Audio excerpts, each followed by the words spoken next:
It says here live. Everybody, we are here. We are live for our beta reader Q&A, and I'm super excited because I have my dear friend Bethany Atazadeh back on the live stream with me. We are here. We are live. I always do that. It's all good. Gotta mute the actual video. But no, you guys, we are so excited to talk about this topic. I'm really excited to talk about this topic because I would really like to do beta readers in the next couple of months. And I have been a beta reader for one of Bethany's books before, and she has 2 books out right now, Evelyn's Number and Pearl's Number, along with her children's book as well. But for the full-length novels, she has 2 out that she's been through the beta process a few times and has so much wisdom to share. And we have a great number of questions that you guys have already sent in that we're sort of going to structure our time through, but we want to chat with you in the comments. I see so many of you already. Hi guys.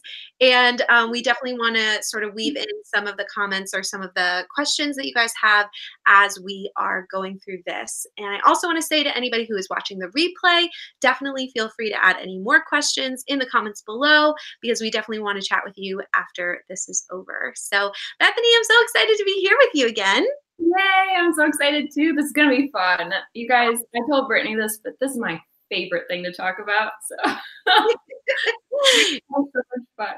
We might be here for a while, you guys. We have a lot of content to cover, and we know you guys are going to have like a lot of things to say and to share too. So if you guys, same with replay people, if you guys have any other tips or any other things that you've come across, if you've done the beta reader process before, definitely share that with us, because this is, yeah, sort of like a mastermind. We're learning a lot from Bethany, but we're all sharing together. So I just want to say hi to some people in the comments. I see Kathleen and Peggy and Bree and Bruna and Mickey and Rebecca and let's see, Lacey and Maverick and Brandon. Oh my gosh, there's a ton of you. Katie.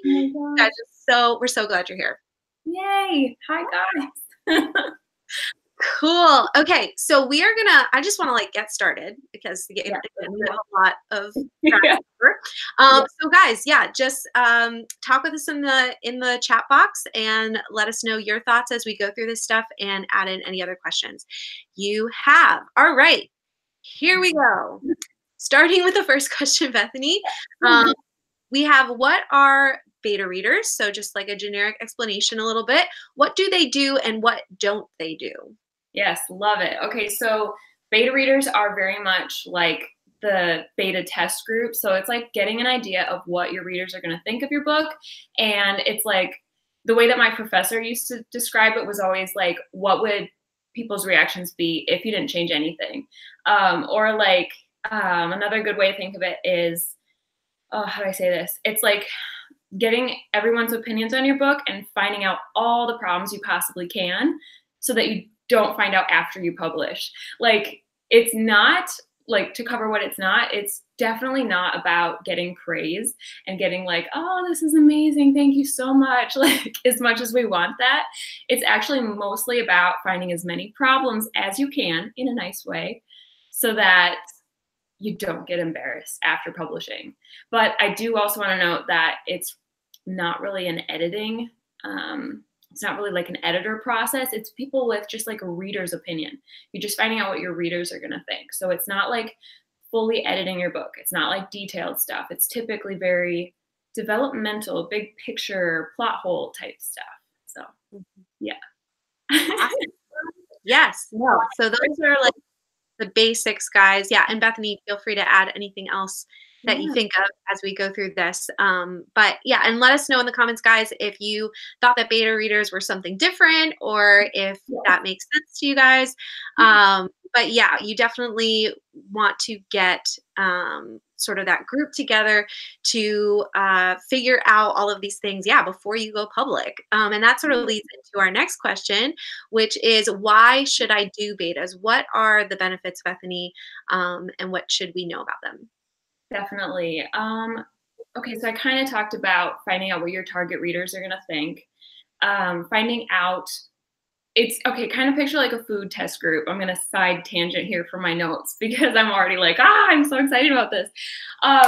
The idea of like the test group, like if you've ever tasted food, I did that once, and not everybody has the same opinion. So knowing what your general opinion of stuff is, you're going to find that people actually disagree with each other. But like I was telling Brittany before we started this, if you have like a YA, well, like princesses and castles like me, that's pretty targeted to like girls like who love princesses and castles. So if you you want to find out what those readers are going to think. You want to know what your target reader is going to think when they read your book, and just to find out, again, like I said, the problems. I don't know if that's making sense. I feel like I'm jumping around already, but it's all good. No, I think that makes total sense. Yeah, very good. And I think, yeah, I'm just looking at like some of our notes.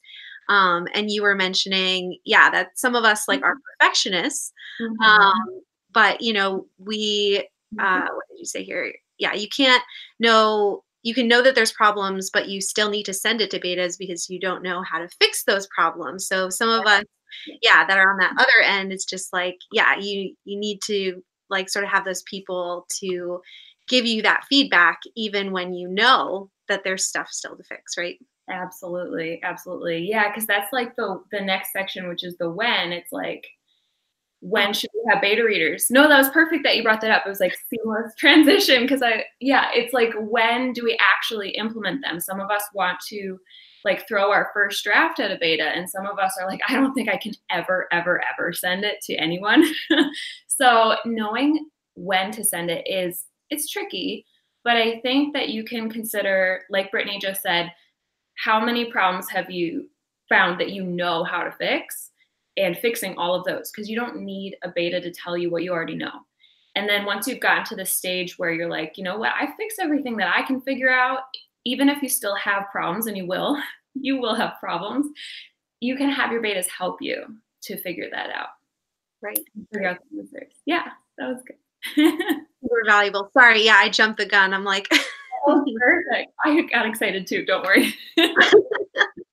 Let's see. We already have just like a side question. So I'm going to pull over to Brittany's question. She says, do you expect betas to give you suggestions? I know it's more like CPs, but as a beta, I could not give, I couldn't not give someone or some suggestions. That's what she's saying. I couldn't not give some suggestions when I had some. Yes. And so I have the benefit of, like, Bruna was one of my beta readers. And so, guys, I loved working with Bruna. I would say yes, always, always, always. Like again, what I was telling Brittany beforehand, the more information, the better. Like, it can get overwhelming, just being honest, when you're on the receiving end of it and you're like, whoa, I just got 10 different ways to fix this problem. But that's a good problem to have. Like, you want that, if that makes sense. Like, you don't ever say, stop telling me things, because it's the more information, the better. And kind of giving your betas ways to organize that information can also help you in the long run, which we will talk about later. Right. Yeah, no, I sort of wanted to go there too. And I'm like, wait, we're going to get there. Let's see. Peggy says, I sent my third draft to betas and I knew it needed a lot of help. I sent it because I was stuck and overwhelmed, and I'm so glad I did. Yeah. And Peggy, I'm in that place where I'm like sort of nervous to give it to betas, but at the same time, I'm like, if I don't, like, first I'm going to do CPs. So actually starting tomorrow, I'm doing some to Bethany, and I'm really nervous, but like, especially when I get to betas, I'm like, well, like, maybe they'll come up with stuff that'll actually fix the things that are hard. And you can sort of set up expectations, and I think we'll get there in a little bit as well, but you can like sort of say like, hey, I'm having problem with this plot hole or this, like, whatever. What ideas do you guys have? So yes, that's so good. Like, yeah, I'm having trouble not going there now too, but we'll just say really quick, like, we'll get there. so much. Okay, we have a great question from Wisdom Right. She says, what's the difference between a beta and a CP? Could you sort of give us a little snippet? Yeah. Oh, that's such a good question. Okay. So yeah, when we were on Patreon, I was like trying to verbalize this too. So CP is critique partner. So it's kind of in the name. It's a partner, like you're swapping. It's not just one person sending, it's both of you sending. You're partnering up, even if it's not at the same time. Like if Brittany and I were going to send at different times instead of both send to each other tomorrow, like we are. And then the critique part is really big too. Like, you're really critiquing it. You're actually like deep diving into the details, like to an extent that you've discussed beforehand. Everybody's different. But it's not the same as beta reading, which is it's more reactionary. It's more like from a reader's perspective. Critique partner is almost more from a writer's perspective, if that makes sense. Totally. I don't know if you want to talk to that, Brittany. Yeah, Wisdom, let us know if that makes sense or if you need more clarification, but I totally agree. Peggy is just saying, I loved every single moment or every comment that she got from her betas, even the ones that hurt. And so what Bethany was saying before, just like, yeah, you're not doing this to get like tons of praise. Like, even though it's nice when you do, like, you want to know what's wrong with it, right? Yes, exactly. Like, you would rather find out in a private moment, even if it hurts a little bit, than in an Amazon review. Yeah. Oh my gosh, for everybody to see. Yeah. Let's see. Bruno also says, I guess it's important to be clear with your betas what kind of phase you're in and with your novel and what kind of feedback you need. Yeah. And so we'll definitely get to some tips for that too, Bruna. All right, let's keep moving because I feel like we're gonna get off topic. These are great questions, you guys. Next question is, who can be a beta reader? Would you get? Let me look at my notes, make sure I've got this. Basically, anybody. Like, it's really, really good, as we talked about, to have your target reader and have lots of betas be in the target for like who your book is going to be written for. But it's also good to have like a wide range. It's good to have writers who can catch, you know, random things like, say, plot structure that a regular reader wouldn't know. But it's also really valuable to have just readers who don't know anything about writing to just have real life reactions, you know what I mean? And to have like older people, younger people that are outside of whatever range that you want, to have like guys and girls, even if you are like me and writing a very chick flick type book. So it's good to have like a range, and to have the bigger and wider your test group, the better, because you're going to get more of an idea of the true range of your readers. Great. Yeah. Cool. Yeah, because I think before that we went live, Bruno was asking too about like, should you get mainly readers, or should you like get mainly writers, or should you do two groups, where like one group is like writers and one group is readers? And yeah, Bethany I think is saying like, you know, just get the whole gambit, and then you can sort of figure out like the median kind of opinion from there, right? Exactly. Like, writers are valuable, but they can also get hung up. Just as a side note, something I didn't think of before, you almost want to have just as many readers to truly get like a real reaction, because writers can get way more detailed, and a reader might not notice half the stuff that the writers notice. So you might be like overwhelmed, and then you're like, oh, okay, here's the actual big picture issues to start with. Right. Oh, so much good stuff. It's almost like being a researcher, you know, and like figuring out how to handle like all the stuff that's Cool. So where do we find these betas, Bethany? Like, where can we go, especially if we don't have like a bigger platform yet, or we don't have a lot of people following us, or even knowing about our book at all? Where can we go? Yes. Okay. So when I first started out, I used my personal social media. So like just random friends and family, like, who wants to read? Anybody, you know what I mean? And then as time went on, I did start to grow my author platforms, and I feel like there, at least for me, I got a lot more writers. So it's like, and readers as well. So it's about using the people you know first and foremost, and then it is good to have strangers in the mix as well. And you can find strangers through like there's Goodreads beta reader forums, there's Facebook beta reader. I think it's called a forum on Facebook. I don't actually know. Group. Called a group. And so there's places that you can go like all over the internet. In my Patreon group, even, we have like a beta reader section, and people have been finding each other, which is really cool. And so it's like, use the people you know first and foremost, and like reach out. And I think that the reason that people struggle to get beta readers to sign up is usually not a lack of people, like not a lack of you having the reach, but more a lack of, we don't explain it well. And we'll talk about that in like a second, I think. And not be clear enough, if that makes sense. So right. Yeah. So it's like, I think one of the things that Bethany was saying too is like, even if you, you don't have like a huge reach, there are these groups. There's Facebook groups. Bethany has her Patreon. I have my Facebook group. Flatter Life one, and we have like our own thread as well for people that are looking for betas or are looking to be betas.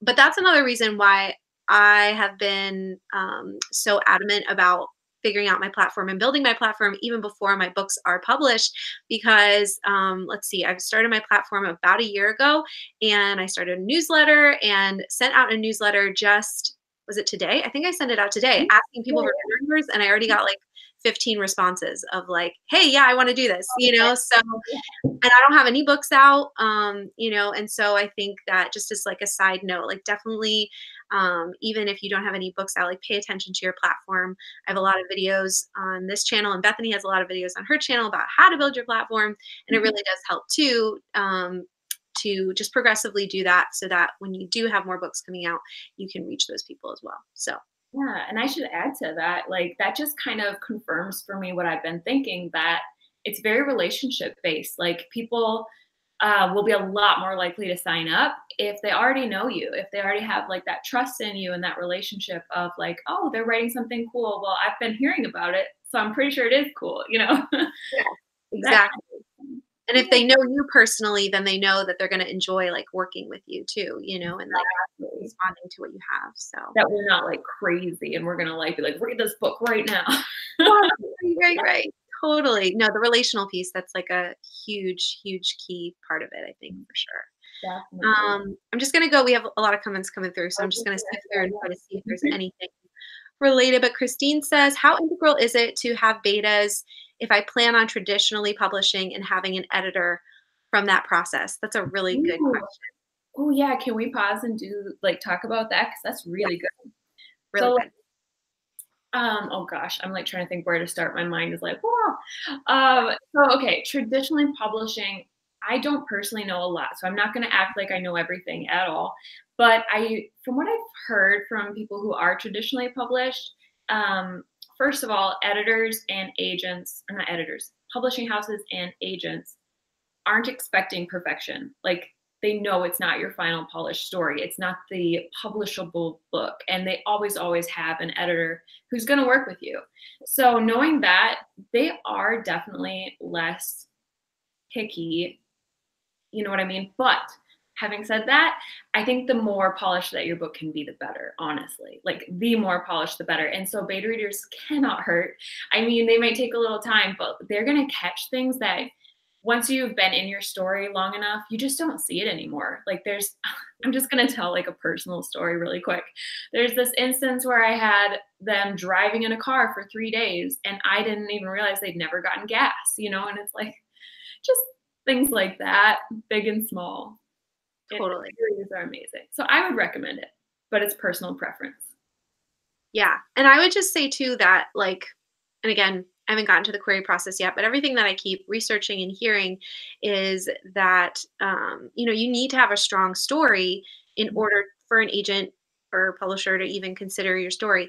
And so, you can do everything that you can do and you can get a CP to help you do something. But if you have like a whole group of like 30 people that have read and can tell you even like big picture, like, hey, this plot thing that you're doing, it's not working, like it can so like change your whole story to the point that like, if you didn't do that, you could be querying a story that just, is missing like a big thing or has this one issue or this one character thing, like your character is not interesting enough or isn't compelling enough or isn't like relatable enough. And like a query or an agent might just tell you, oh, like I'm not interested, or they might not even respond. Whereas if you went through the beta process and found out all those things first, then it's going to make your story and like your query a lot more strong. And you'll probably get more interest, I would think. Yeah, that is so good. That's perfect. Basically, it's setting you up for success, like big time. Yeah. Yeah. And editor is going to do developmental stuff, but they're also going to do like the nitpicky stuff. And it's like the less like the shorter like letter you can get back from them. Like,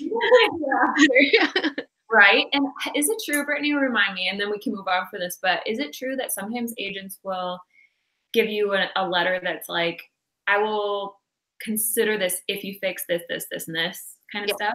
So Yep. you're avoiding that whole mess too, probably. Right. Whereas if a beta catches it, you get to like sort of work on that before you even get Yeah. to the agent part. So Yeah. just thoughts. Bruna Um, says, how could a beta know that they are not a good fit? And how could the author know? Oh, I think we're going to get to, should we hold on to that one or should yeah, let's we? write that one down somewhere because I feel like that's good to bring up towards the end after you kind Mhm, of heard some of mhm. it. Cool. We should create a place for matching betas and authors. Like, yeah, like we did the CP Finder event. We have beta reader finding event. Yeah. And Brittany's Plotter Life page, right? I Yep. always say it wrong. Plotter Life Writers group. Yes. Yeah. Yeah. And you had set that up, right? Right. Yeah. No, we did a whole event for finding your CP. So we could Yeah. do like a more detailed, like how to find betas. So that's a good idea. Yeah. All right. Whew. Okay. Lots of comments. I'm going to move on to the next question, Bethany, and then I will try to read through these comments while you're sharing a little bit. Okay, Um, sure. so so our next question is how can I request beta readers and have success with that? So you had a bunch of really good tips for this. Yes, yes. This is like the biggest, most confusing for people. And before I even get into it, I just want to say this is like all going to be my personal process. So it's more, feel free to make your own, feel free to adapt it to what works for you. Just keeping that end goal in mind of finding your target reader base and getting a really good group of people to give you opinions. But my favorite way to request, and what I talked about as well I think I talked about this a little bit earlier. Maybe I didn't. I just got excited in my mind. But the idea of like being as clear as possible, being super, super, super clear in what you want for your WIP, like what it's about, and also what you're expecting from the betas. So to go over it, I got my little list here. You would want to include your genre so that they know what they're getting into. Maybe they only read thrillers, and if they find out it's fantasy, they're going to be like, sorry, no, thank you. Or knowing your target reader group, it's not going to necessarily disclude people, but for them to know if it's YA or adult will actually also make people change their mind possibly.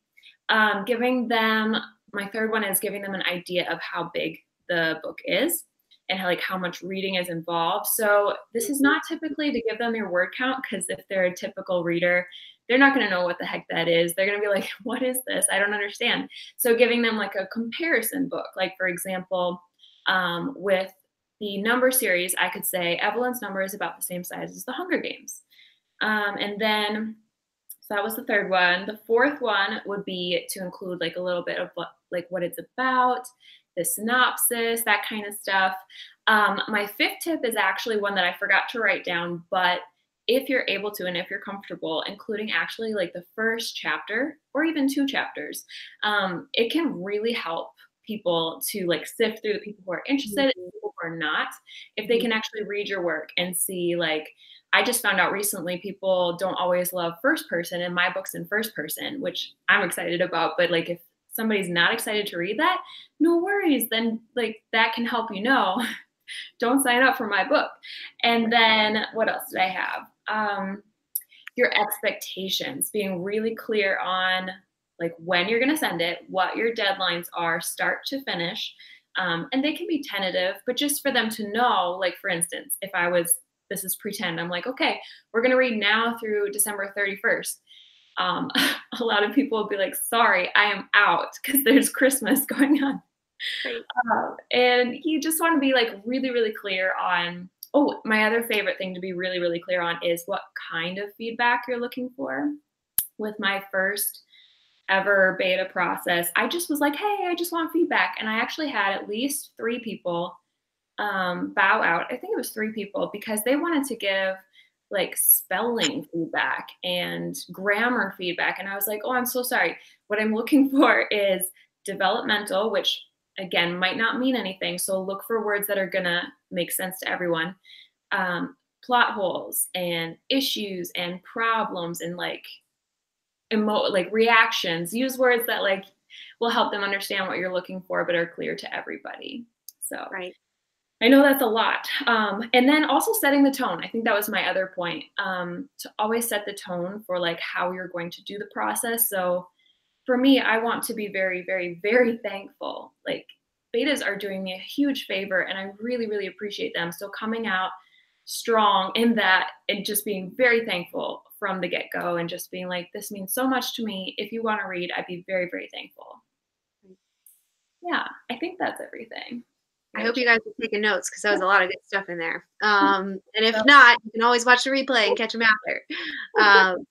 But yeah, all really great things. And I was just gonna add sort of like a sub question. We have a couple other questions sort of added here. But we were talking about this before we got on live, but I was asking Bethany, like, what do you think about sort of creating like a survey, sort of in conjunction with some of the things that like Bethany was saying to include for them. So first you say, these are the expectations. This is about the book. This is all the stuff. And if you're interested, like, here are some questions that I want you to answer to sort of gauge if you're a good fit for beta readers. So like, I know that I've used like SurveyMonkey, and I wouldn't make it like a super long survey, maybe like 3 or 4 questions or something, but just to like sort of, especially if you maybe have like a really big group, to sort of sift through and try to figure out like who's first committed. Like if they're going to take the survey and actually answer it well, then you know that like they're probably going to be, you know, a good beta and be on time and like be thorough. But also just like different questions like, what do you love to read most and what do you hate to read, or you know, just different little things like that. So would love, Bethany, for you to share your thoughts here on the live, and then anybody else that wants to share their thoughts on it too.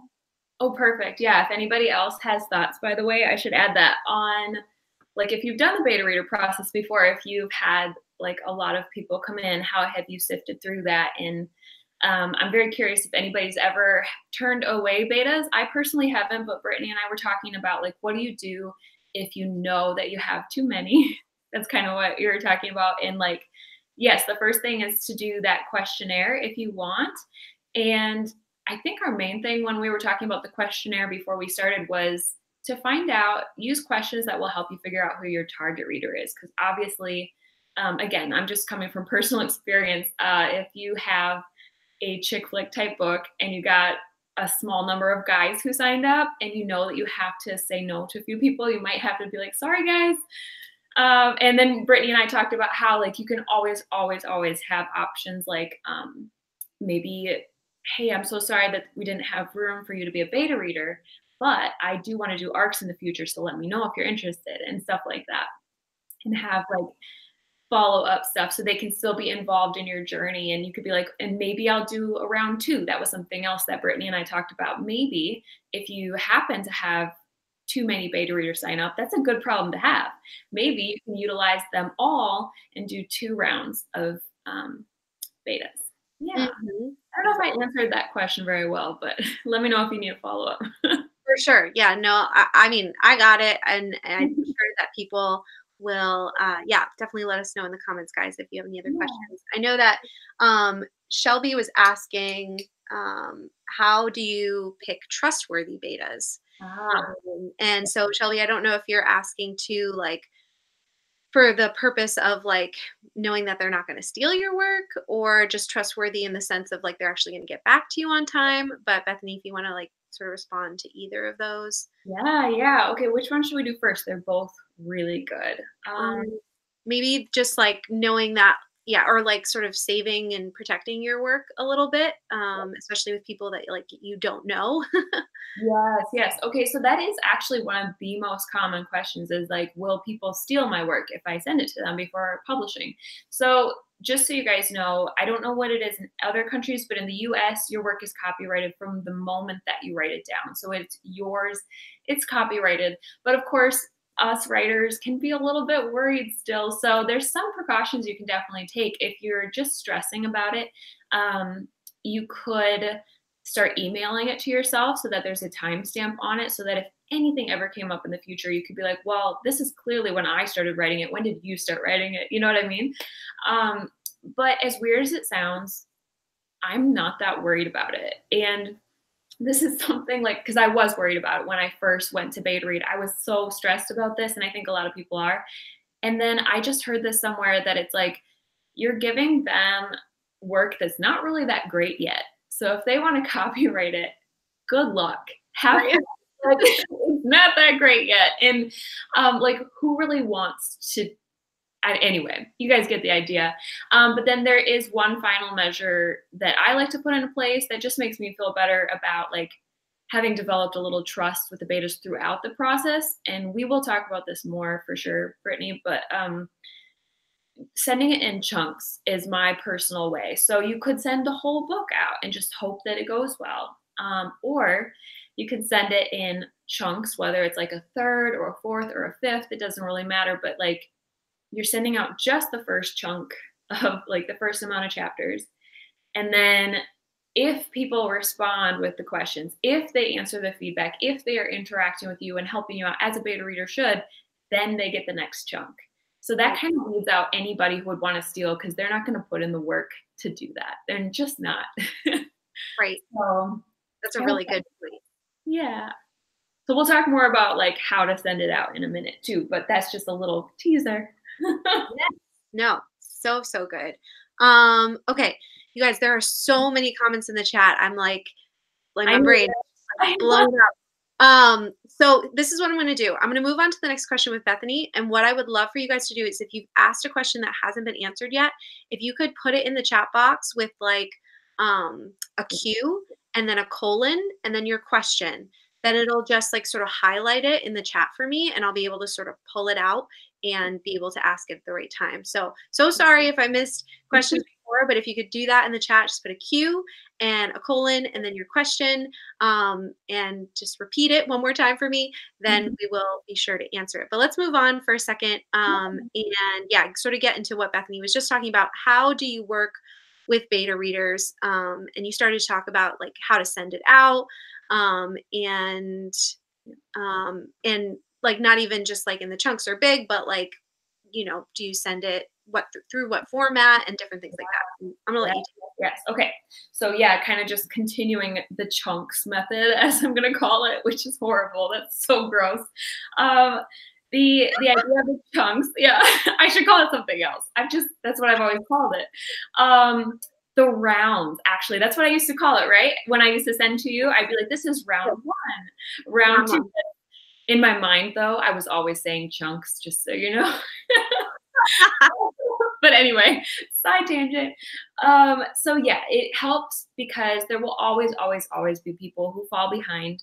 And that's okay. Like Brittany and I talked about this too beforehand. It's life. Like some people will just have things come up and they won't be able to keep up. And I don't know, Brittany, we should make a note to talk about that at the end too, in case, because I don't have that on my notes. But just to briefly cover it, like I've had people who they're like, oh, my baby came early and I'm sorry, I'm like not here anymore. I have stuff I need to do. And then someone whose grandma went to the hospital and life happens. So just knowing that if you're sending in chunks, that's my reason for sending in chunks, is to know like that you're working with people who are going to continue to interact with you, continue to give you feedback so that you can kind of narrow your group down as you go. But some reasons to send the whole book, I do want to talk about that because I've heard of people who have sent out like a chunk and then they haven't been able to follow through. So if you are by any chance listening to this and you are a perfectionist and you like kind of like deadlines are hard because you're like, well, I could do just a little bit more and I could make it a little bit better. That would be my one reason to send the whole document, because then you can't like not give it to them. You know what I mean? Like then you have to just let it happen and see what happens, because it can be very easy to not send for like a month or 2 months. And that's not good for the readers. Like they're not going to be able to give you as great feedback because they forget. And it's not good for you either. So yeah. Right. Yeah, and it's sort of like knowing your own limits. I think Rebecca I caught a little bit of it in the chat, but she was saying that she had started betas and then, just got to a point where it was just like sort of too much. and then she had to sort of take a break and like is going to continue whenever she's going to continue. Yeah. And so like you sort of like figure out what can you do, what is going to work for you. And then the betas can sort of like go along, like those that can do how words people Yeah. can work with your method are going to be the best people to like have betas, and not only this time but like maybe for future books too, because I've heard that people sometimes they end up developing like a group that they just keep going back to. Yeah, I definitely have. I found that you definitely develop a trust and you're like, wow, their feedback was so good. I really, really want them to read the next time. So absolutely. And then I guess for like, if you were Rebecca, if you're still listening, if you were like thinking to yourself, wow, I just don't like how I feel about it and I feel like I could do a little bit more, then actually sending the whole book could be amazing for you because it can just take that pressure off. It's like, release it out to your betas, tell them to do it in a certain time still, but like, I think that might help you out. That's just my thought though. I've never done it that way. Right. But so we were talking about how to work with betas. Should we keep doing that one? This definitely continue. Yeah, this is a huge chunk, like all my how-to. So if you want to interrupt me, please do. So I should say before I keep going into the technical stuff, my biggest note is to be really, really thankful. Like always, always be thankful. I think I talked about this already, but because they're doing you such a huge favor, come into it with a very grateful perspective and let them know how much you appreciate them. It's going to go a long way into keeping them happy and keeping them engaged with you, and also into them giving you good feedback. But then even more than that, I'm going to like go into a hard place. If they give you feedback you don't like, you still need to be thankful because it's just their opinion. And like you asked for their opinion. So this is the hardest thing for an author to do. The hardest thing, and it's hard for me, like really hard. If you don't agree with it, just say thank you.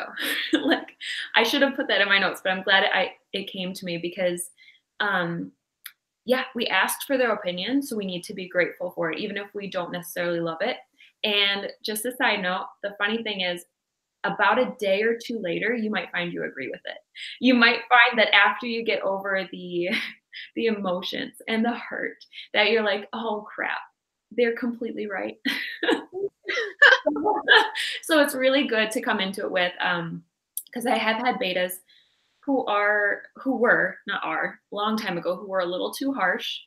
And it's very rare. I don't think it's very common, and it's never intentional, but I just said, thank you. I really appreciate it. And then either I was more careful what I asked with them, or I didn't ask them to beta read in the future. Mm-hmm. So yeah, side note. All good stuff. Oh my gosh. Yeah. Should I keep going with it, or do we want to pause for any questions? I just have one from Bruno I'm going to read out loud because it's sort of having a hard time like processing. But then there's a couple here that, guys, I just want to let you know, Brandon, you said, what and how much can I offer in return for my beta readers? Ooh, are you saying like as a gift? Do you think that that's what he's talking about? I do. And I think that someone else asked that of us when we were kind of taking questions in. Yeah, so we'll talk about it later. Yeah, we should definitely cover that, Brandon. Oh gosh, I want to cover it now, but yeah. Okay, I'm going to make a little note. So gifts for betas. And then Kathleen said, how do you ask questions without leading beta's opinion? So we are going to talk about that. We have that. So that's coming up. Bruna says, she says, I guess specific questions that help the author and the betas to focus on points you need help, but couldn't this influence the focus and feedback? Yeah, so we're going to talk about sort of asking more open questions and how to do that, and actually give some examples in just a little bit. And yeah, thank you for clarifying, Peggy. Betas do read for free. You're not hiring people. But if you want to gift them something at the end, that's what I think Brandon's talking about. Yes, I feel like I should answer that now briefly. Is that okay? Yeah. Because yeah, writers, we don't make that much, guys. As much as I would love to like send everybody $100 gift card or something. And I do know one of the authors who we were chatting with sent out her book actually, which I love, love, love that idea. The way that I would do that, I would send out gifts that are free for you. if that makes sense. Like if you want to put in the time, yes, but your betas are reading because they care about you and because they signed up, and you don't need to pay anything. And if you do pay for a beta, I would just say don't. Because there are beta readers who are like for hire, and you don't need to. They will read for free. But there are ways to send out your final book. If you ever wanted to just be like, here's a PDF for you to see the final, you could definitely do that. Mm-hmm. Mm-hmm. So, just my little soapbox. No, I think that was great.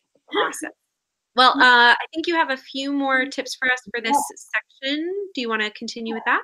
Okay, perfect. So we're going to talk about how we send the chapters and like the format that we send them. And then we're going to talk about those questions that you guys want to know and kind of dive deep into that. So for me personally, I do email.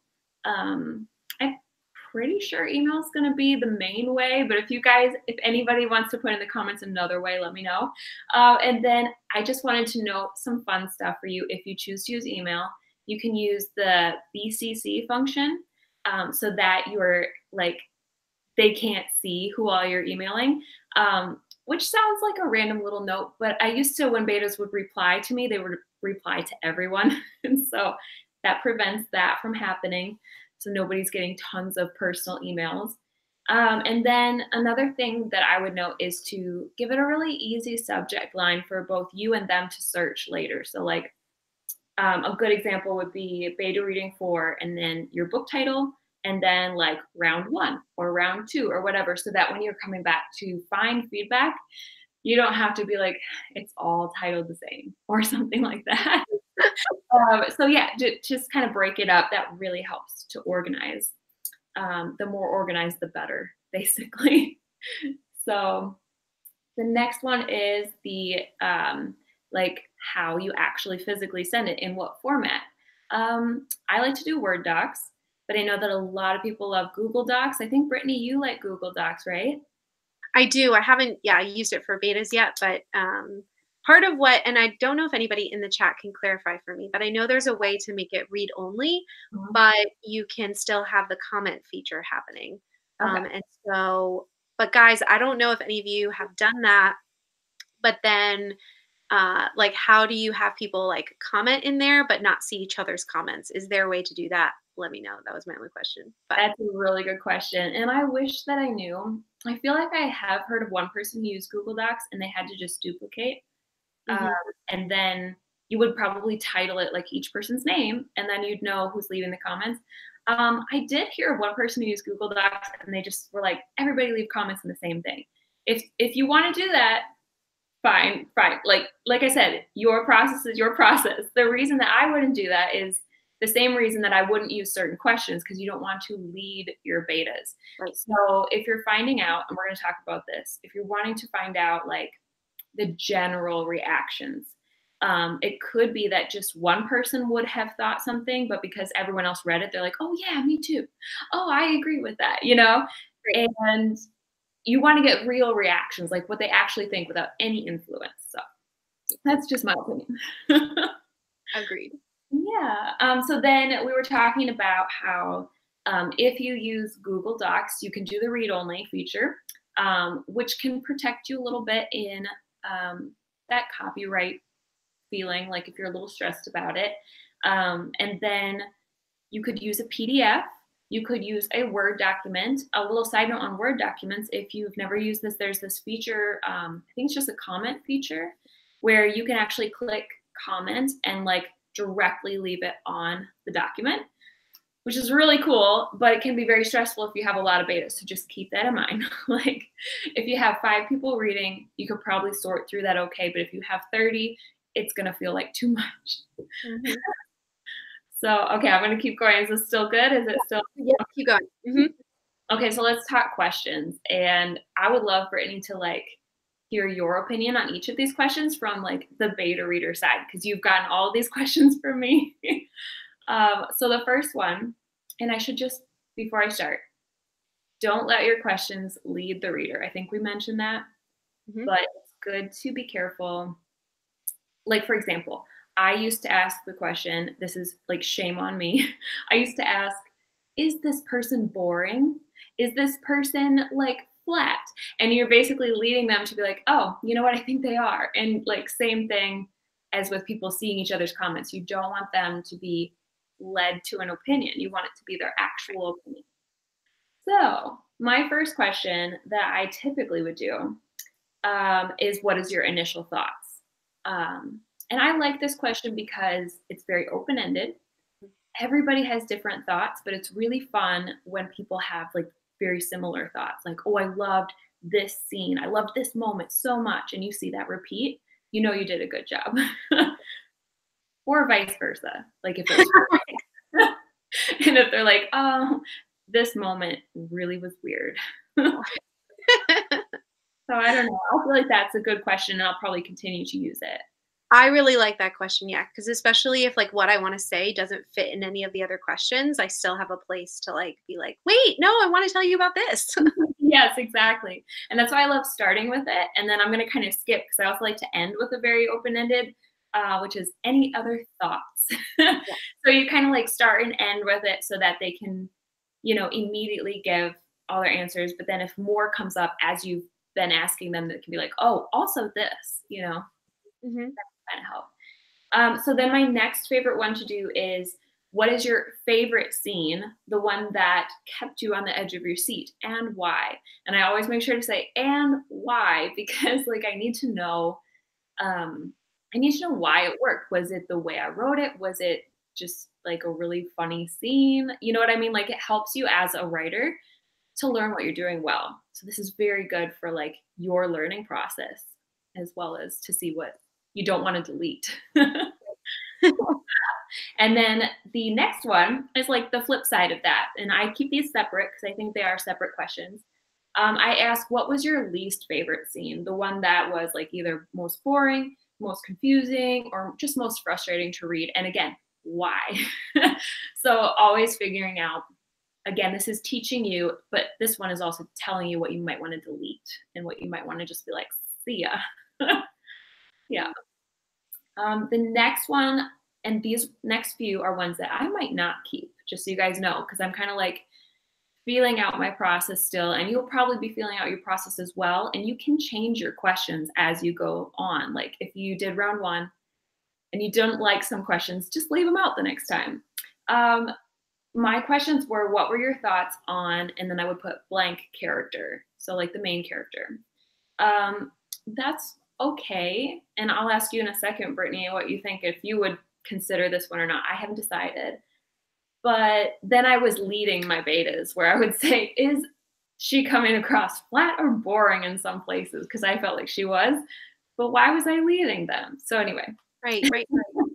Yeah, no, and I think, so I've done beta reading for both Bethany and one of my other friends, Carly. And yeah, I think for me, like I appreciated when you like highlighted certain characters at different times, but sometimes it was like if it was the same character for like every chapter, I was like, I really don't have any new thoughts on that person. Yes, you're not the only one to say that. Yeah, and like maybe that is telling for the author though. Like maybe it's good for us as like the writer to know like, hey, I really wanted that character to like have some momentum in that scene and it didn't. So if that still helps you to know that, then include it. But yeah, for me as a beta, like more of like maybe like who is your favorite character and why, or like who didn't you like and why, you know, because then you're still like leaving it open for them to comment on anybody, but then you're still sort of getting, unless like it's like a specific scene where you're like, I really want to know what you think of this specific character for this chapter or this section. Yes. That's brilliant. So like if you want them to change and you want to know that the change worked, like maybe you want their character to like have a complete flip and then the reader didn't like them and then now they do, and you want to know if that works. Yeah. But otherwise I agree. Way too repetitive. I was getting a lot of, I haven't changed anything. Yeah. And I asked that, guys, just so you know, I asked that for like 3-4 characters. So right. Learn, and I think betas are very gracious, and they're going to they're giving you their opinion, so they'll tell you, yeah, I haven't changed my mind at all. Right. So that's okay. Like, don't stress if you're not sure about a question. You can always just put it just like a conversation and be like, I don't know if you'll have anything to say on this, but if you do, what do you think about? So that's totally okay to do. And then my next one that I do was actually, do you have any predictions? And funny enough, I was thinking that this was kind of a dumb one and I wasn't sure I was going to keep doing it. And then on Patreon earlier, I was asking everybody for their opinions on beta questions who have beta read, and they were like, I love this question. Do you have any predictions? So apparently it's really fun to do as a beta. And then my understanding of how it's good for us as authors is it's going to help you see if your plot twist is super obvious.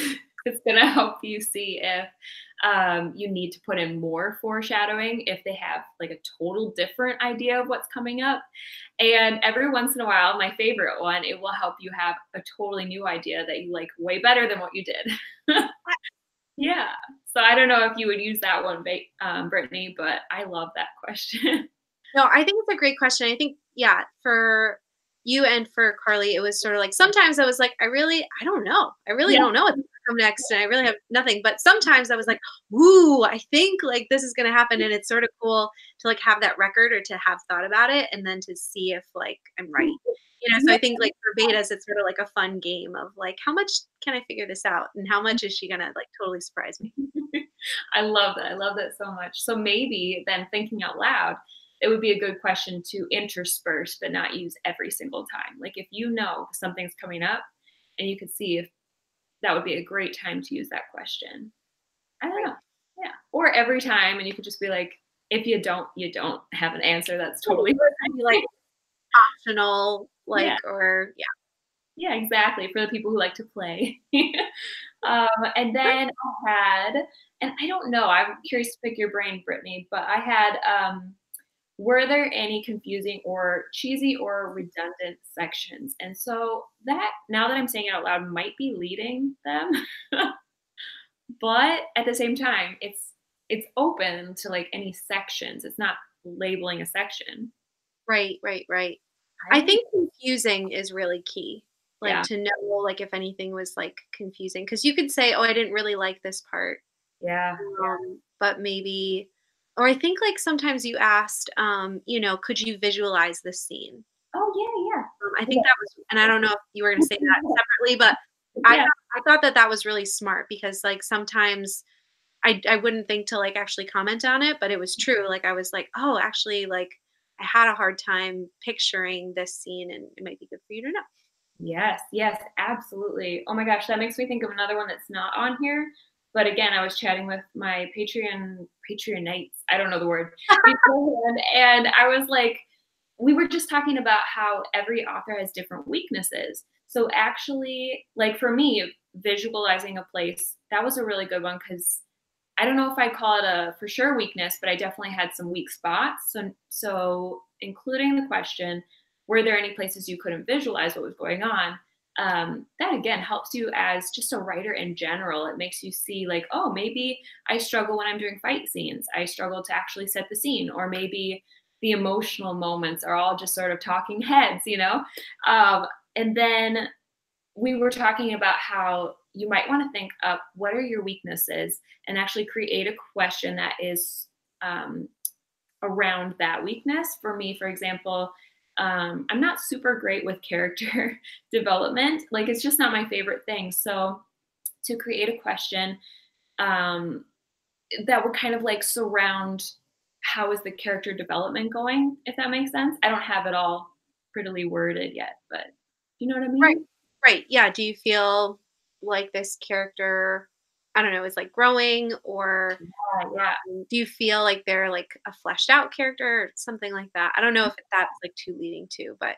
Or maybe like the way that you were saying it earlier when we were talking characters, you could say, is there any character that's feeling out of character, that's feeling like they're not quite accurate or something like that? Yeah. So it's kind of like any character. Yeah, and actually I just saw, so Linda said for characters, some good questions are, is my character believable?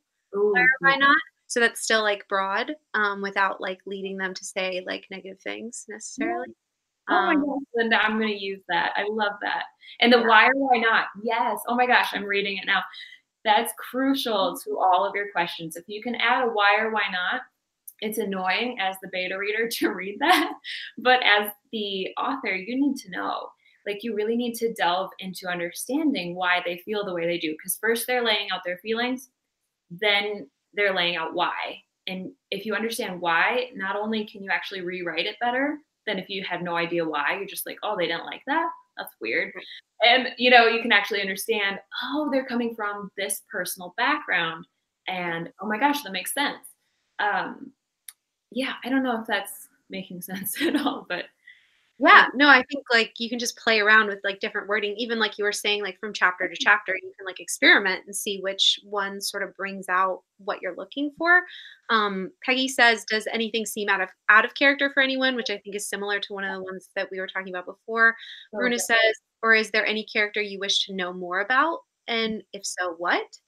So it's sort of like the why or why not. It's just like asking, like you're saying, like asking for more detail. I thought that was good too. That is really good. I love that. The why or why not is, yeah, it's so good to know and understand the behind the scenes. And I think they're almost done. Oh, so, okay.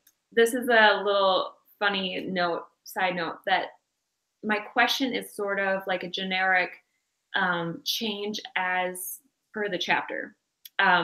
Words today. Basically, it is like, what do you think of? And then I put in parentheses, big scene or big moment or big surprise reveal or something like that. And I totally sent out a round with that not filled in. It was like, what do you think of the big event?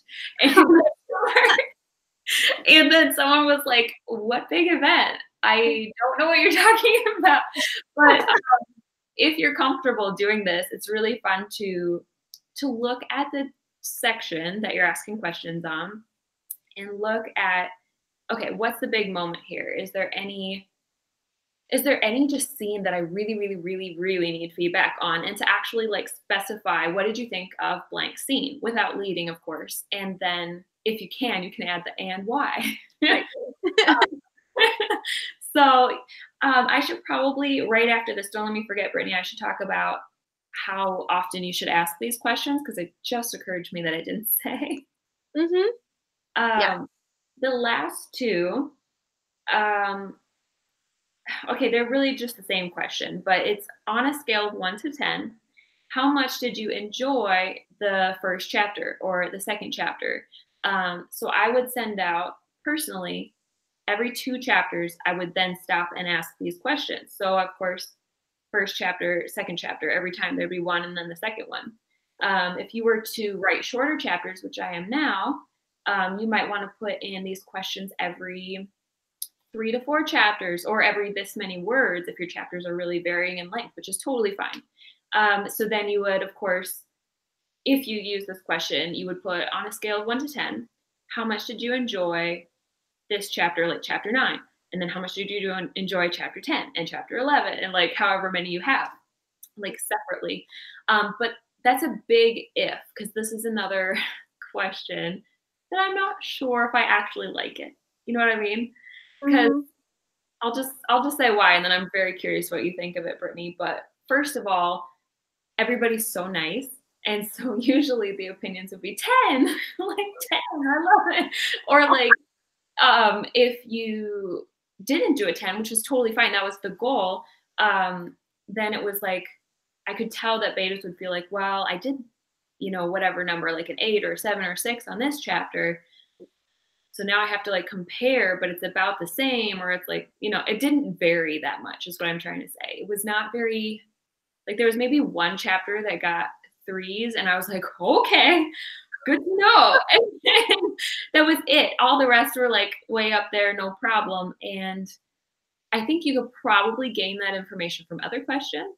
I don't know what you think. I think it's really cool, because I think what you were going to do is like, sort of rate the different chapters and see which one was like most liked. But it is like kind of, like relative or arbitrary. So like after a while, like while I was your beta, I was just like, I don't know. like what's the scale? I don't know. Right. And it's like, it's 10, like the best chapter out of like the whole book, or is like 10, like the best chapter like I've ever read ever. Like it's like sort of hard to like gauge. But if you had like maybe more like statements of like how you feel about it. So like if you had like 3 statements of like I absolutely hated it and it was boring. Or I don't know if you want to put that in there, but like, you know, and like I loved it, like I loved everything about it. I don't know. But like then you get sort of a lot of that hopefully from the other questions too. So yeah, so kind of like giving the numbers a rating, like an actual meaning behind them that you've made versus they have to make. That's brilliant. It's kind of like there's this hospital system of faces. I don't know if you've ever I used to work in a hospital, so they've got like the sad face, and then there's the happy face, but there's like a bunch in between, and they like rate them with a number, but they also describe them. So you could even like create a scale of however many numbers that you want and have it be like, you really need to work on this, or you sort of need to work on this, or most of this is good, or almost all of this is amazing. Just fix this one thing, you know? Right. Yeah, and that's something to like play with. But I feel like, yeah, if there was like some kind of feeling attached to it, or like qualification, it would be easier to like pick a number. Absolutely. Cool. There's so many comments. I love this. I know. I just so miss some because there's just so many. You guys, if you ever like ever want to reach out to, I'm pretty sure Brittany feels the same way, but reach out to us on our social media or just ask the question like below the regular video after. We'll be happy to chat with you because it's very hard to be chatty, but also like see everything, just being honest. I love it. Especially when you guys are like so engaged, which I love. Feedback. Yeah. Awesome. There was something, so I'm catching something in here where I think Bruna and Peggy were talking about asking betas what you, I loved asking my betas what they loved. My betas loved telling me what they wanted more of. There we go. I can read. So yeah. So it's like, what would you want more of? And maybe that could be like a general thing, maybe not chapter by chapter, but like in the whole section, sort of like, is there anything in here that you would have wanted like more detail or more of this character or more like in this scene, or like they could sort of talk about whatever they wanted?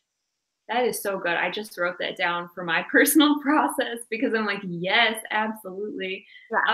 And the trick is like, just a side note, you don't want to ask too many questions. I mean, it's good to ask a good number and they signed up for it, but it's also good not to overwhelm them with questions because that can, like, you need to find that balance between like, am I driving them insane? This is not what they signed up for. And then, so I like to say maybe 10-ish questions. So if you have to maybe remove one sometimes and replace it with another, that can be a good way to keep it not too long, but also still get really good feedback. Mm-hmm. And I saw another good one too that Fallon wrote in here, and now I gotta scroll because I can't find it. I've been asked what 3 words come to mind when reading a chapter, and that's really cool. I gotta write that down too. Really, I love that. Oh yes, and Christine. Okay, I'm all over the place, guys. Sorry, but Christine, right above that comment says that people would answer really low numbers for sad scenes. Back to the rating that we were just talking about. Absolutely, so true. It was hilarious because people were like, "I like this scene because I know what's supposed to be there, but I hate it." And so there was a rating. Yeah. So creating a less emotion-based scale and one that you've defined would definitely be very valuable. And now I might do that. Right. Or like just asking like what emotions did this chapter evoke? You know, like what were you feeling? Yes, I love that because was it the original Save the Cat or some writing book said once, and I remember this, they were like, you should have a varying of emotions. Like it shouldn't just be all sad and like feel monotone to the reader or all happy. Like you should have definitely this like every chapter or every scene or whatever it is feels a little bit different. And so knowing like if people constantly were saying this chapter felt really simple or I don't know, or really lighthearted. And you're like, well, it's actually supposed to be a drama or something. Right. Yes. Yeah. You can tell like, is it evoking what I hoped it would evoke? Yeah. So maybe having some of those more 1 or 2 word answer questions can help balance out the question section for the reader versus the ones that are very detailed.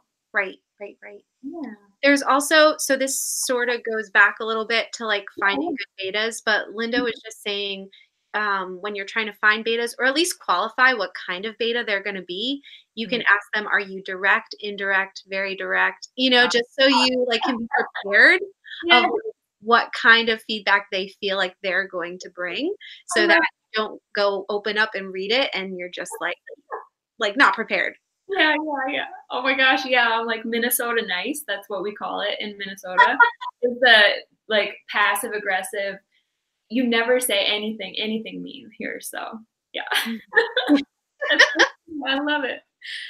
Oh my gosh. Yeah, you guys, so just real quick, so we're about an hour in. We have a little bit more that we want to talk about. So Bethany, I don't know if you're cool hanging on for just a little bit longer. Yeah.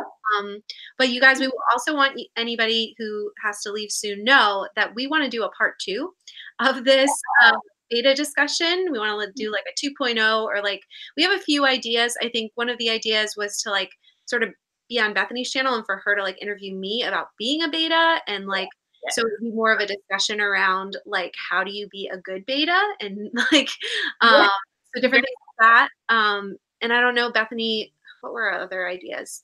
We're going to do like a 201. So like this was sort of the surface level, but obviously you guys have such good questions and more ideas for what to ask betas and more ideas on where to find them. And yeah, just basically coming back to it if you guys are interested. So yeah. So let us know in the comments or in the chat right now. Let us know if you're enjoying this, if you're getting a lot out of it, if you would like a 2.0 or a follow-up, or like how to be a good beta. Let us know that, because that would be good for us to know, so we can give you what would be most helpful. So awesome. Okay. Did we finish up this section? Should we move on? I think so. Let me double check here. Because in the questions, I did have one last thing to say about questions, and then we can move on.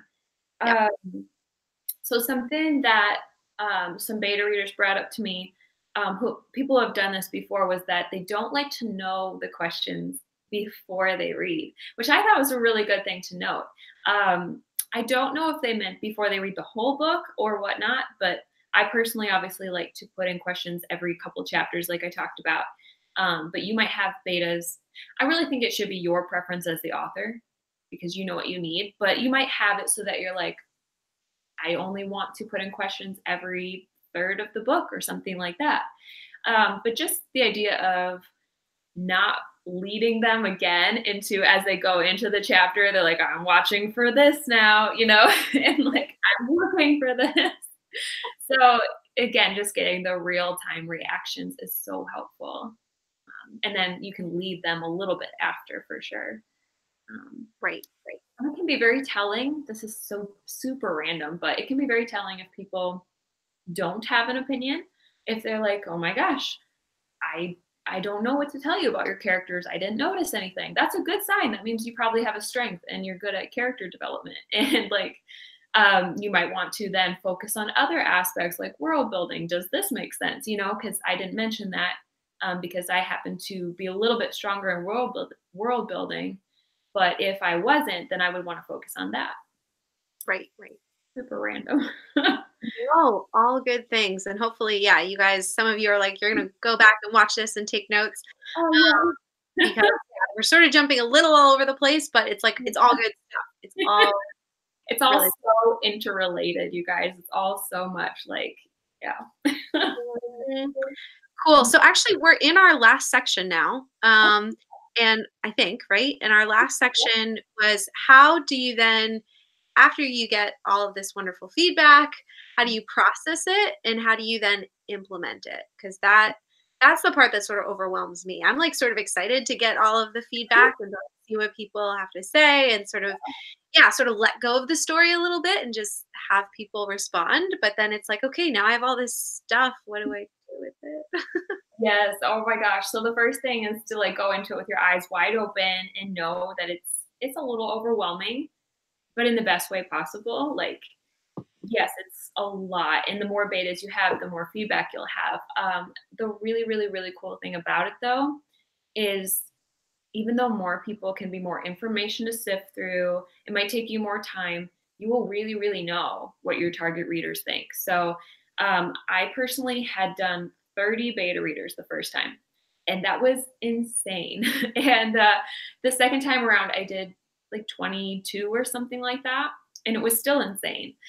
So I just want to say, like, gently, don't stress about it, if that makes sense. Like, as much as you might have a moment when you first sit down to work on it, my first tip, I guess, would just be to break it up, just like you would break up editing or drafting. Break it up and make a plan. Like, okay, I'm only going to do compiling all the information on the first chapter today or something like that. And then this is just my personal opinion, but I like to compile it all into one document because of something called the rule of three.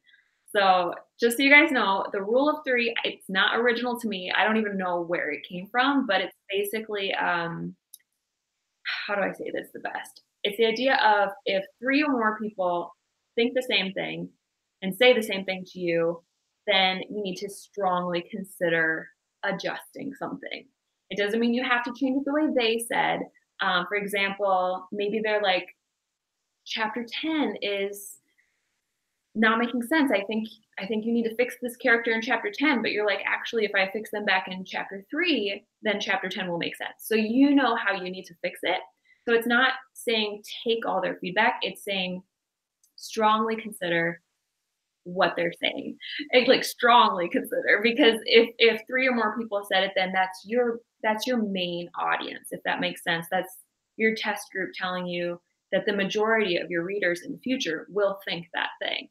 And then if, for the rule of 3, 2 or less, so 2 people or 1 person says something, it's not that you don't consider it, because some people are like, I throw it away, forget it, I don't want to know. It's not that, because they might have a brilliant idea. I've had some betas who are just like idea bombs, and they just come out with the coolest things and no one else thinks of it. But that doesn't mean it's bad. It means that they're actually very unique and original. The times when I would throw it away are actually if you don't agree. So first of all, like I said earlier, think on it for at least a day. Don't make any rash decisions or send any mean emails. Why did you say that to me? But think on it and then give it a little time to percolate. And then if you still don't agree with it, like if you're just like, that does not work, that's not my goal, that's not what I was shooting for here, or it's just not in line with my vision, then you can throw it out and you don't have to feel bad, because I felt so bad when I would ignore advice. But you have to, you guys, if you're having like 5 betas say one thing and 1 beta disagrees and says the opposite, you have to ignore somebody. So I don't know if that makes sense. I hope it does. Totally. Yeah. And like the reasoning behind everything, I think, like, hopefully, I know for me, but hopefully for all of us that are here in the chat as well, you feel some level of peace of like, okay, like I like your different differentiating between, yeah, like just because I should consider something doesn't mean I should do it exactly the way that they think. And at the end of the day, it is your story, but it's like figuring out how to respond to the fact that people are not getting what you hoped they would get. And that's like part of our job. Yes, I love that. That's perfect. And so going back to the document and how you organize this crazy, crazy mess of information flooding you, when I do the rule of 3, it's easiest if I can actually see them like next to each other. Because, at least for me, when they're responding and they're sending the Word documents back to me, or if you choose to do Google Docs, then they're all probably separate Google Docs. It's like, how do you can't look at, 15, 10, 20 screens at once. You have to compile it into one place. So what I like to do, it's going to sound a little bit weird, but I like to just start writing in a Word document as I'm looking at it and like bullet point. So I'll put each opinion as a bullet point. And then if there's an agreeing opinion, it's obviously not going to be the same language or the same wording. But if it's like, I loved this moment, and then someone else is like, this moment was pretty cool, that's close enough for me. So I will, I've got the first bullet point, then I will indent it and put the next bullet point like from the new person underneath, and I will like repeat generally what they said, like a shortened version, because I'm typing it out myself and it takes forever. But I like to have their wording, and I don't necessarily need their name because I'll probably remember who said it based on the wording. So I try to condense it as much as possible for typing, but also keep the language, because when you go to edit, the language can actually really almost like help you know. It's so weird how just one word can help you make a different edit than you might have made, if that makes sense. So anyway, so I'll keep bullet pointing. So I've had bullet points where it's like 15 in a row, and it's like, clearly this needs to stay. My favorite one to talk about is really simple, and it stuck with me. I included a dog, and I was like, should I include a dog in the story? Is this just my crazy dog lady self coming out? And then it was like 17 people, keep the dog, I love the dog. And it was like, okay, good, I can keep the dog. And there was like one person who's like, well, actually, I don't like the dog. And so I was like, at first, obviously, if you're doing the rule of 3, you'd be like, oh, throw that opinion out, right? But then, just to use this as an example, she went in and explained the why behind it. And she talked about the reasons that it wasn't working for her. And I don't even remember what they are right now, but I was like, those are very legit reasons, and I can adjust that, and I can actually fix it. So her opinion was still very useful. And once I fixed it, I kept the dog, but I fixed the problem. So that was a really long story to explain. Like, yeah. Examples are so helpful. Like, that's really okay, good. I can give you more if you want. But basically, so you got that document, and then I would literally go chapter by chapter. So I would kind of like organize it by chapter. And I've got my bullet points, and I just keep going, and I just get everyone's information into one place. The way that I did this was to do it all at the end. That's when it gets overwhelming. So my new plan, you guys, this is just a theory. It might not happen, but I want to do this compilation as feedback comes in. Right? That's my recommendation, but I'm coming to you from a place of never having done it. So keep that in mind. It might not be humanly possible. But I felt like I was reading it anyway. As it came in, I always wanted to read it right away when I saw it and respond with a thank you so much. I really appreciate that. Again, being very, very thankful is so important, and letting your betas know that you got it. And so if I was reading it anyway, why couldn't I have put it into a Word doc? You know what I mean? Right. Setting aside little chunks of time throughout the process to do that, I think would be really, really valuable, but that's just my personal opinion. Speaking from experience of having edited or compiled information for like a week straight, like a week. It took a week. So I can only imagine. Yeah. So that's probably what I'm going to do as well. Cause it's sort of like when you're cooking and you wait until you're done in order to do cleaning. But if you do a little bit of the cleaning as you go, then it's just a lot more manageable. That's exactly it. I love that. That's a perfect metaphor. Maggie said she did some compiling as it came in, and it does help. Okay, good. So it's possible. Okay, that's encouraging. And then there was one other thing under compiling. Oh, okay. So this is again just my personal process, but once I compile all of the feedback, I would usually go by round actually. So I would print out that round of feedback all in a doc, and then I would start implementing it if I was ready to do that, or if I was like, I can't even touch the story, I'm not ready, then I would keep compiling. So you can choose what works for you. Do you want to edit in chunks? Will you feel less overwhelmed if you just compile the feedback from the first round and you do those edits, and then you come back to it and compile the next round and do those edits? Or do you feel like your book it's kind of got overarching problems, and you know that you need to just see the whole picture before you start editing it? It depends on your book and your feedback as it comes in. But again, let's see here. Yeah, again, I would print it all out, and it was like 40 plus pages for one round. So just so you guys know, and I'm sure there's ways to condense that and to maybe just keep it on the computer so you don't waste paper. But then my final step, and again, this is just my process. I feel like I need to say that so you don't feel like this is crazy and overwhelming. You don't have to do this. But I would then go by every single thing and I would cross it off as I addressed it. So it physically felt very, very encouraging to me once I got to this stage. I was like, I am making progress. Look how much progress I'm making. Like you can see it as it's getting crossed off. And then it can also be really helpful. You could do that in the computer too. You could just do the Word document crossing off option. But just seeing what you have left, you can kind of track how you're doing. You can figure out where you're at in your progress. And it's very encouraging at that stage. Yeah, or even just like highlighting or like, highlighting. Yep. Highlighting would be amazing too. And like, yeah, highlighting things you want to come back to as well. So you can hop around still for sure. Yeah. So many options. It's good. I hope that makes sense because the implementing stage is so tricky, but so valuable. So I don't know if that could be the next video we talk on. If I don't know, you guys are interested in more.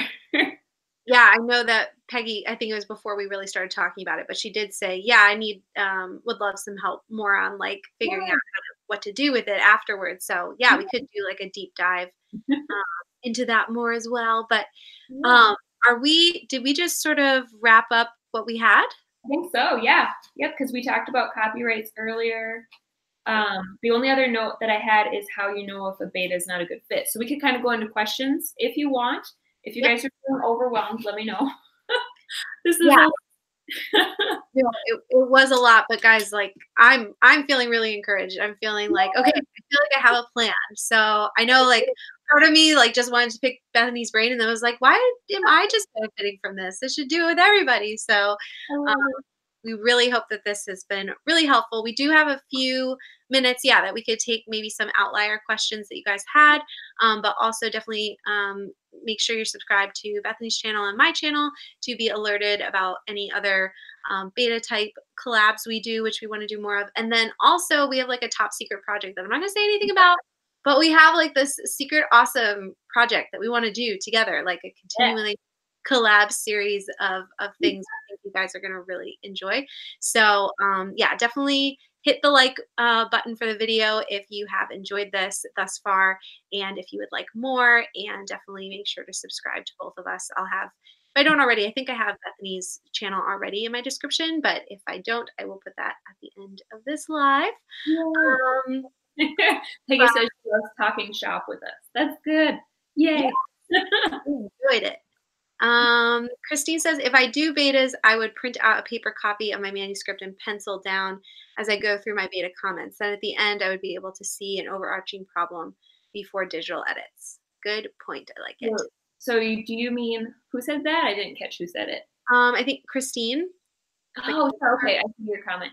So do you mean you would print out like every single beta reader's separate comments, or are you thinking you would do around like where all their comments are in one doc? Because I will just speak to that really quick. I hate to be the bearer of bad news, but that'd be like thousands of pages.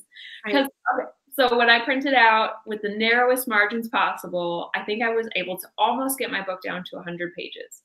But imagine you had 10 betas. So it is 1,000 pages then. So you're literally looking at a stack like, as frustrating as it is, it would be nice to print it out, but and another thing that you could do, sorry, Brittany. I was going to say, I'm rereading it. And I think she might mean that she printed out the manuscript and then looked at the feedback, like maybe on the screen, and then took notes, like physical notes on the script from the beta feedback. I love that. Okay, so that's absolutely, okay, I like that. That makes way more sense than what I was considering. I was like, whoa. Yeah, actually, I really, really love that because I would almost picture, I'm just, again, thinking out loud, that you have your printed out docs, say you do get it down to 100 pages. I would almost picture you'd have to maybe like spread it across the floor and like see it all from like a big picture or bird's eye view, or put it all into chapters and like have some outline of what your chapters are so you'd be able to find everything, if that makes sense. I don't know.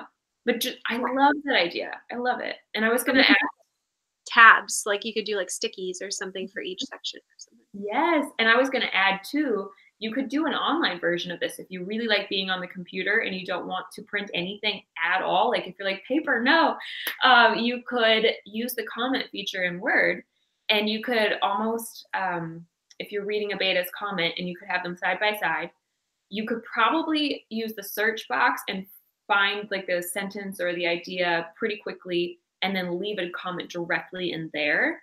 And then if a beta ever said the same thing, you could comment within that comment. So it's all like number 1, number 2, number 3, and you could see it like that. Yeah. Yeah, a lot of strategies. We should do like our talk in a month after we've done this. Yes, and that's our other idea. Yeah, that we would do like a collab after we've done our beta readers and then like after implementing some of the ideas that we've come up with here, different strategies, and then like do like a review of like how it went. So I really like that. Yeah. Okay, Christine said, yeah, that you were right, Brittany. I was not, my crazy version was not right. Cool. Sarah says, how do you organize when going over the same chapter from multiple betas? And I think, Sarah, you might have just popped in, but yeah, Bethany was saying before that she like sort of organizes, like copies and pastes everybody's ideas and puts it like in one doc for like each chapter. So she looks at everything at once.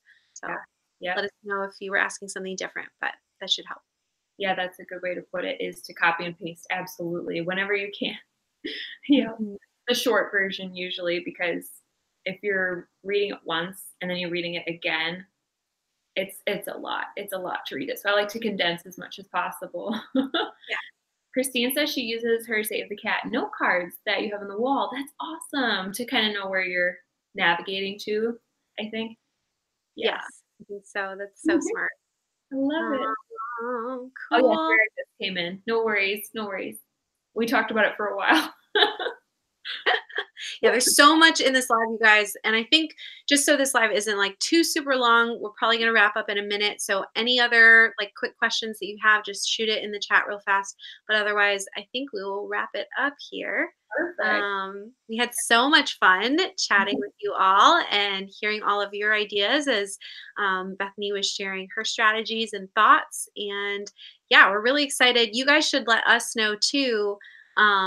How does it go? Your next round of betas or your first round of betas after you sort of implemented some of this stuff. You can leave stuff in the comments here. You can DM one or both of us and just let us know how did it go, and if you learned anything else during that process, because we want to know too. Yes, absolutely, because it's all like a guessing game. It's all figuring out what works for you. Just keep the end goal in mind, like I said at the beginning, and I love like repeating it when it's a good point, and just to like nail it in, just to remember, you just want to know what your target reader thinks. So however you can find that information out, however it works for you. I know people who do like beta interviews. I think Jenna Moresi does that. I know people who do like, you actually talk to somebody on the phone, which is probably more CP level, but like, what did you think? If you know them well. Or like do a Facebook interview after, if you prefer to type and you don't want to then you could interview them. I know somebody who does that as well, who asks the questions like, I've sent you these chapters, let me know when you're done and we'll talk on Facebook and we will interview and we'll actually like live talk, and I'm sure that person probably inputs it into their document right away. So that's like major commitment right there. I know, right? I'm like, no, I can't do that. Maybe if you did like a smaller group, like I think before this live, Hannah was here and she was talking about doing like an alpha beta test. Yeah. I guess so. She had like 5 people instead of like 20 or so. So in that situation, I could see like doing like more one-on-one kind of stuff. Yes, absolutely. I think it's very valuable if you want to try multiple rounds. I think that'd be really valuable, because as long as you actually made changes between them, especially if you're very much in like your first book and you've never done this before and you're like, I really don't know what's working, to have a small group of people to read once, fix it, and then have another small group of people. I don't think we ever talked about the number of people ever, but just so you know, typically, like we said, some people will fall out and life will happen. So a group of 5 would be amazing. I think that's probably as small as I would go. Otherwise, your rule of 3 is not going to kick into effect. You're not going to even have that, especially if people drop out. But, you know, if you wanted to do, I think the number 10 is kind of like a golden number, or, you know, 12 or 8 or something. It's a range, obviously. When you get to 20, speaking from experience, it gets overwhelming, but you can definitely do it. It's a test group. So whatever you want to do. When you do 30, it's very overwhelming. But if you have that many people, you could split them into 2, and that's really valuable as well. So just throwing that out there. Yeah, and I also heard that, like, you know, if you put like family members or like people who are not as like, they don't give you as much feedback, like it's okay to have like a few more of them, because like you don't have as much to sift through. But if you have like, yeah, like 20 people who are giving you like paragraphs of feedback, like a little much. Yeah, that's perfect. I love how you said that, because yeah, I did have some feedback that was like a page and nothing to really add to it. And yeah. I'd say if you go over 15 people, the good news is after like maybe 15 or 20 people, nothing's really going to change. So unless they're really detailed people, unless they really give you a lot of info, it's probably all going to be almost the same stuff. So you almost don't need more than that, if that makes sense. Yeah. But did we answer, before we end, did we answer everybody's questions from before when we were asking? I don't remember what those were. We got to like weave them in. I was like checking them off as we go. So I think we did. Sarah, I know you joined us late. She was just asking, would you do betas before you have an editor? If you answer this, like I'll rewatch. But yeah, I don't think we specifically said it, but I think, yeah, betas is sort of more something you do before an editor. Yes. So I love that was brought up, because we totally forgot to say that. We talked about how betas should be once you like have done your own edits. Like, don't just give them the first draft, and how you should do as much as you know how to do before you send it. But then beta readers definitely come there, because let's just put it this way. The less problems you give an editor, the less expensive it's going to be, first of all. Also, if you're traditionally publishing like Brittany wants to do, then you might not need to do the editor step. In fact, I've heard people recommend not to do that step altogether, because it's just throwing away your money if they're going to hire an editor for you anyway. But if you are like looking at your whole timeline, the editor comes, there's a few different kinds of editors. This is a whole nother video, but there is a developmental editor. So if you absolutely wanted to pay thousands of dollars to get somebody to tell you the same thing that a beta reader will probably tell you for free, you can do that. And that is an option, but I just don't like that option. I think that there are some editors who will do what they call a copy edit, or no, a line edit. Again, this is a whole nother video, but it's more the detailed stuff, like line by line. And they will still point out developmental issues, if that makes sense. But the beta readers are very much the developmental, the story, big picture, plot holes. Editors are typically, not always, but typically more the detailed work towards the end. And also proofreading, which should always come last. Somebody did that first, and I was like, no, don't do that. Anyway, I'm on a soapbox a little bit, guys. If you want us to talk editors someday, we could probably do that too. Yeah, it could be a whole nother interview. Awesomeness. Right? So much stuff, you guys. I don't know about that though, but anyway. No, it's awesome. And like Bethany, I could probably just, hear you forever, because you just have like so much to give. So thank you so much for being on my channel and giving all of your wisdom. And I know that everybody was saying before too, that they're just like, they got a lot out of this, and a lot of people are going to go back and take notes. So I'm excited. I love it. Thank you guys. Thank you for having me, Brittany. I appreciate you letting me ramble. Yes, no. And you guys definitely like, go subscribe to Bethany, follow her on Instagram and all the places. Her Patreon is amazing. And so, definitely go check that out if you haven't already. And this was awesome. So thanks you guys so much. Especially those that like stuck around for like an hour and a half. You're amazing. And I will be back next Monday with another live, and definitely stay tuned for more collabs with Bethany, because we have some fun plans. Bye, guys. Bye. you.